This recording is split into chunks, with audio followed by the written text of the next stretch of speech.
बिना economic survey के budget पेश करने पर नेता प्रतिपक्ष आतिशी ने उठाए सवाल। दिल्ली विधानसभा में नेता प्रतिपक्ष और आम आदमी पार्टी की नेता आतिशी ने भाजपा सरकार के पहले बजट को लेकर गंभीर सवाल उठाए हैं। उन्होंने कहा, आज भाजपा सरकार का पहला बजट पेश हो रहा है, लेकिन चिंता की बात यह है कि बजट से पहले इकोनॉमिक सर्वे पूरा नहीं किया गया। इकोनॉमिक सर्वे ही बजट का आधार होता है। ऐसे में बड़ा सवाल है कि बिना सर्वे के बजट कैसे तैयार किया गया।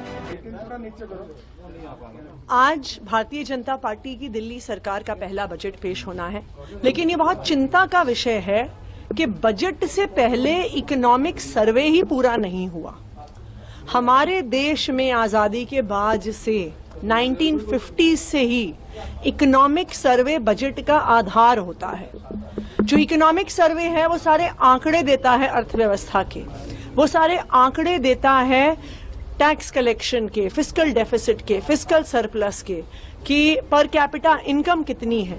तो जो एक इकोनॉमिक एनालिसिस और इकोनॉमिक डेटा होता है जो बजट का आधार बनता है, वो इकोनॉमिक सर्वे से आता है। तो ये एक बहुत बड़ा सवाल है कि बिना इकोनॉमिक सर्वे के आखिरकार बजट कैसे बना दिया। ऐसा सुनने में आ रहा है कि इकोनॉमिक सर्वे इसलिए नहीं पेश किया गया क्योंकि दिल्ली की इकोनॉमी की शानदार तस्वीर उस इकोनॉमिक सर्वे में आ रही थी कि देश में सबसे ज्यादा पर कैपिटा इनकम दिल्ली में है।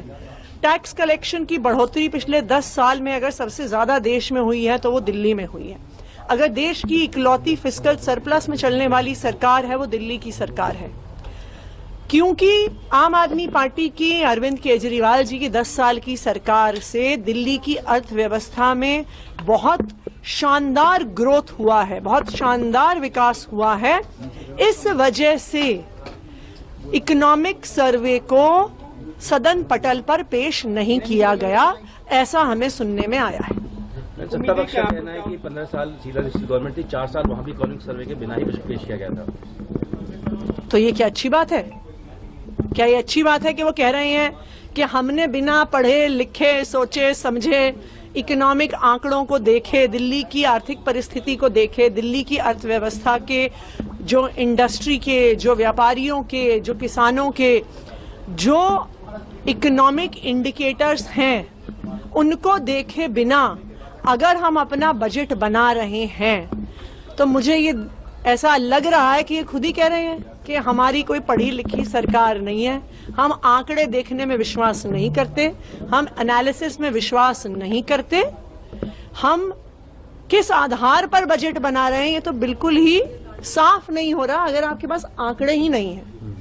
मैम, आप लोग 2500 रुपए और गैस सिलेंडर जैसे स्कीम्स को लेकर सरकार पे प्रेशर बना रहे हैं। दूसरी तरफ से कहा जा रहा है कि चरणबद्ध तरीके से फेज वाइज मैनर में ही वेलफेयर स्कीम्स इम्प्लीमेंट होंगे, अभी एक झटके में इम्प्लीमेंटेशन नहीं होने वाला है। तो इसका मतलब है अगर भारतीय जनता पार्टी कह रही है कि फेज वाइज तरीके में इम्प्लीमेंट होंगे और एक झटके में नहीं होंगे, तो भारतीय जनता पार्टी ने ये मान लिया और घोषित कर दिया कि मोदी जी ने दिल्ली की महिलाओं को झूठ बोला था। मोदी जी ने बार बार दिल्ली चुनाव से पहले ये कहा कि ये मोदी की गारंटी है कि 8 मार्च तक दिल्ली की महिलाओं के खाते में पैसे आएंगे, लेकिन आज भारतीय जनता पार्टी ने ये आधिकारिक घोषणा कर दी है कि मोदी जी ने झूठ बोला। 8 मार्च को पैसे ना तो आए, ना आने वाले कई सालों तक आने वाले हैं। टॉप स्टोरी ब्यूरो के लिए दिल्ली से रवि डालमिया की रिपोर्ट।